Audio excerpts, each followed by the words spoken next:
आज हम next third lesson start कर रहे हैं, discovering tert the saga continuous. A.R. Williams के द्वारा लिखा हुआ है। ये टर्ट्स की स्टोरी है।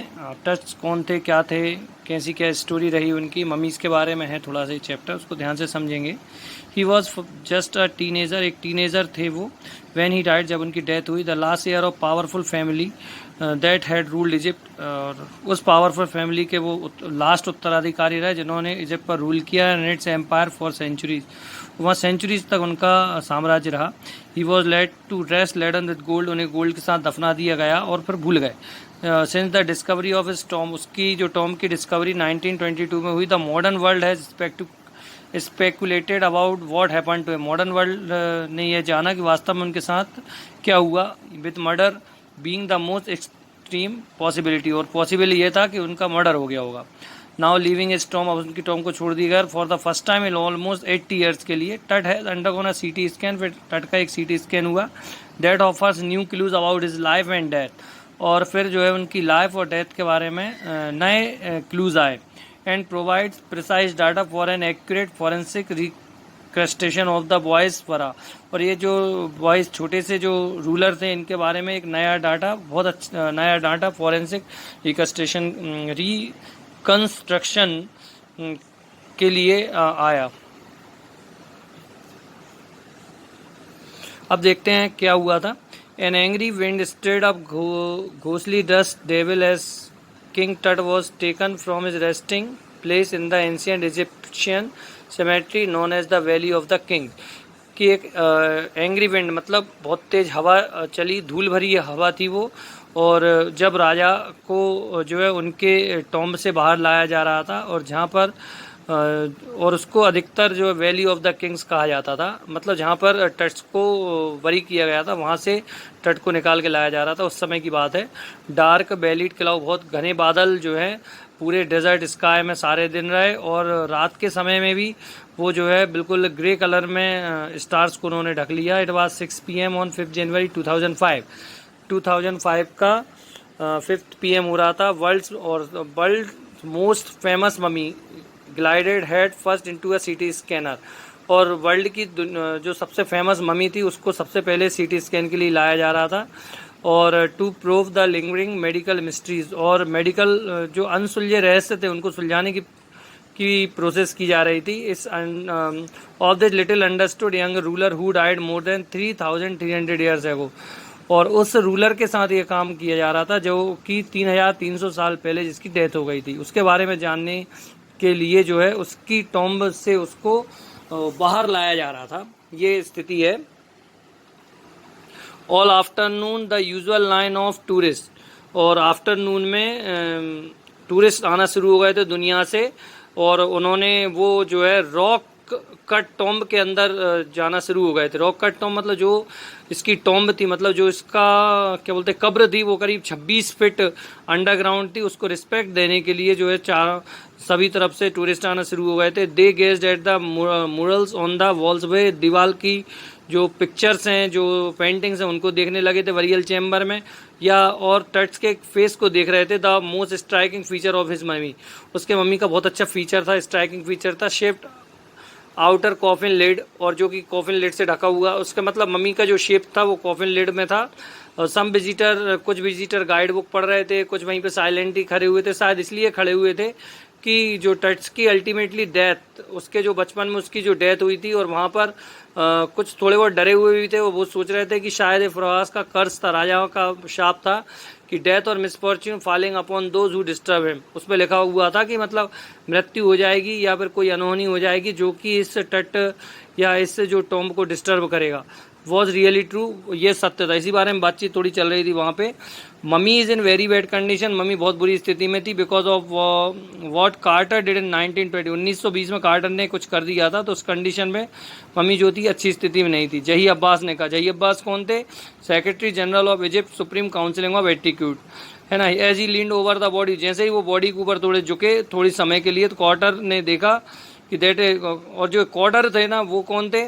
ब्रिटिश आर्कियोलॉजिस्ट ने 1922 में टॉम्ब को डिस्कवर किया था सबसे पहले सर्च करने के लिए, और उन्होंने देखा कि वो मतलब थोड़ी सी डिस्टर्ब हो गई थी, परंतु वर सरप्राइजिंगली कंप्लीट, परंतु उसमें जो जितनी भी चीज़ें थी वो सभी पूरी थी। They remain the richest royal collection, उसके पास सबसे अच्छा कलेक्शन था।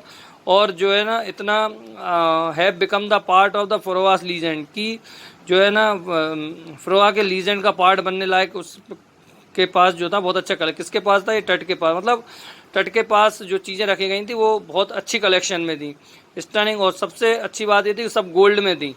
दे are eternal billions mean to guarantee risk correction, और वो ये मानते थे कि भाई कभी ना कभी ये जो है इसका पुनर्जन्म होगा और इनको इन सब गोल्ड की चीज़ों की आवश्यकता पड़ेगी, इसलिए सारी चीज़ें जो है राजाओं के साथ रख दी जाती थी। Cause the sensation at the time of, उस समय की जो है मान्यता थी उस समय की, still get the most attention, और इससे ही बहुत ज़्यादा अटेंशन हो रहा था। बट तट वॉज ऑल्सो, और तट को भी जो है सभी चीज़ों के साथ उसको बरी किया गया था। लगभग इसके गेम्स थे, ब्रॉन्ज रेजर था, उसके अंडर गारमेंट्स थे, फूड था, वाइन थी, सभी चीज़ों के साथ तट को भी जो है बरी कर दिया गया था।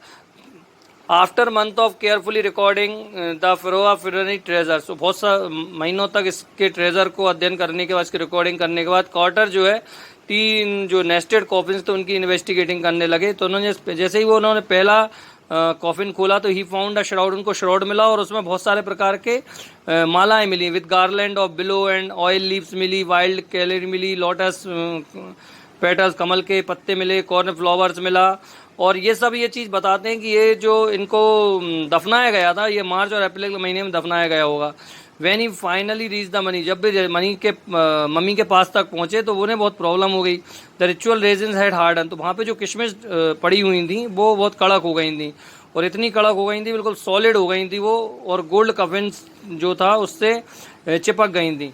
अब जो है उसको मतलब अगर हम ज़्यादा फोर्स उनको अलग करने में लगाते तो उससे जो है ना इसकी जो मम्मी थी, मम्मी तट की जो मम्मी थी, उससे टूटने का संभावना होता। तो कॉर्टर ने फिर बाद में लिखा कि अब क्या किया जाए, सन कैन बीट डाउन, ये भी हो सकता है कि भाई सन जो है इसको साउथ में, इजिप्ट में साउथ में सूर्य की तेज रोशनी रहती है, तो उसने सोचा कि हो सकता है कि भाई जो रेजिन्स होती हैं, जो किस्में होती हैं वो पिघल जाएं। तो कई घंटों तक करीब उन्होंने मम्मी को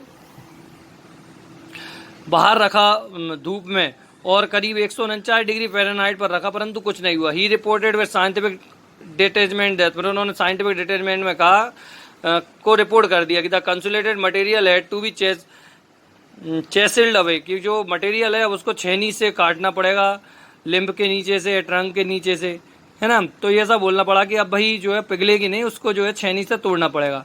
और उन्होंने इनके डिफेंस में ये भी कहा, कार्टर ने, क्यों करना पड़ेगा उसके लिए उन्होंने रीज़न दिया कि if he had not cut, अगर उन्होंने मम्मी को फ्री कट नहीं किया तो thieves most certainly would have circumvented the guard, तो जो थीव्स है, चोर जो है ना, वो गार्ड को झांसा दे देंगे और rived it apart to remove the gold, और गोल्ड को लेके जाएंगे। मतलब उन्हें मम्मी से कोई मतलब नहीं था, भाई चोरों को मम्मी से क्या मतलब होगा, तो चोर जो है ना गोल्ड को लेके चले जाएंगे। तो ऐसा उन्होंने एक उपाय सोचा है।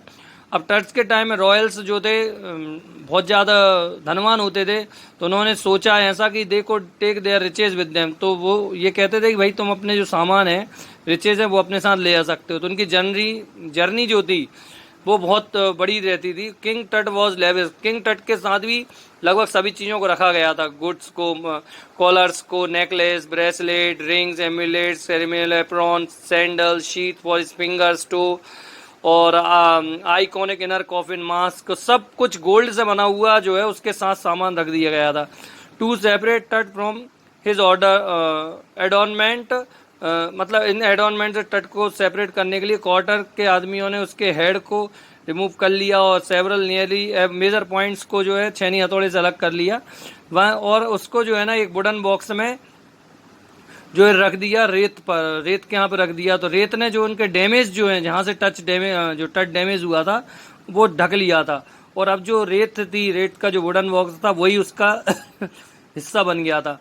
ऑर्कोलॉजी पहले से काफ़ी चेंज हो गई थी आजकल जो है, अब पहले वो ट्रेजर पर फोकस करते थे आर्कोलॉजी पर, आजकल वो ट्रेजर पर फोकस ना करके इस चीज़ पर फोकस कर रहे थे कि भाई टट की लाइफ की डिटेल्स निकालें हम, या उनकी जो डेथ, टट की डेथ कैसे हुई थी, भाई वो अपने स्वाभाविक डेथ हुई थी या फिर किसी ने मर्डर किया था, क्या हुआ था, इसके बारे में भी जानकारी दें। इस ऑल्सो यूजेज मोर, और जो आज की जो अपनी आर्कोलॉजी है, उनके पास टूल्स भी बहुत अच्छे रहते हैं, मेडिकल टेक्नोलॉजी भी रहती है। 1968 में करीब 40 साल बाद, एक कार्टर की डिस्कवरी के लगभग 40 साल बाद, एक एनाटॉमी प्रोफेसर ने मम्मी का एक्सरे किया और कुछ और अच्छे फैक्ट पर पहुंचा।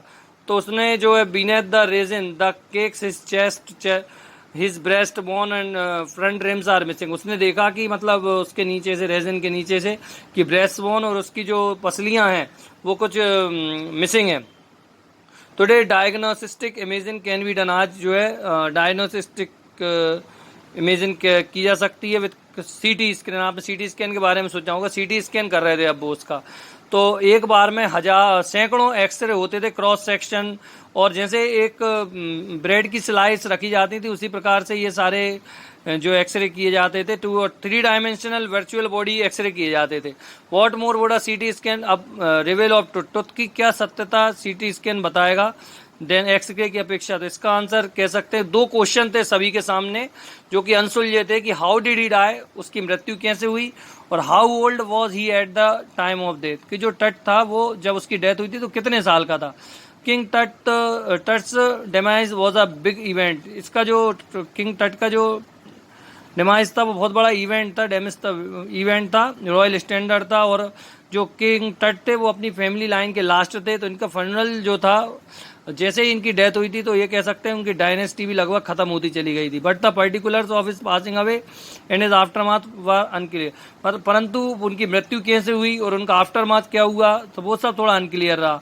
एमेंड्रॉफ थर्ड थे, टट्स फादर और ग्रैंडफादर भी वो पावरफुल पैरा रहे जिन्होंने करीब 4 दशकों तक अच्छे से शासन किया और 18th डायनेस्टी गोल्डन एज में पहुंचा। उनके सन एमेंडॉफ फोर्थ ने उनके उत्तराधिकारी बने, और जो उस शासन काल के, हिस्ट्री के उस शासन का, एंशिएंट इजिप्ट के इतिहास में एक अच्छा स्ट्रेंजेस्ट पीरियड उन्होंने जो है निभाया।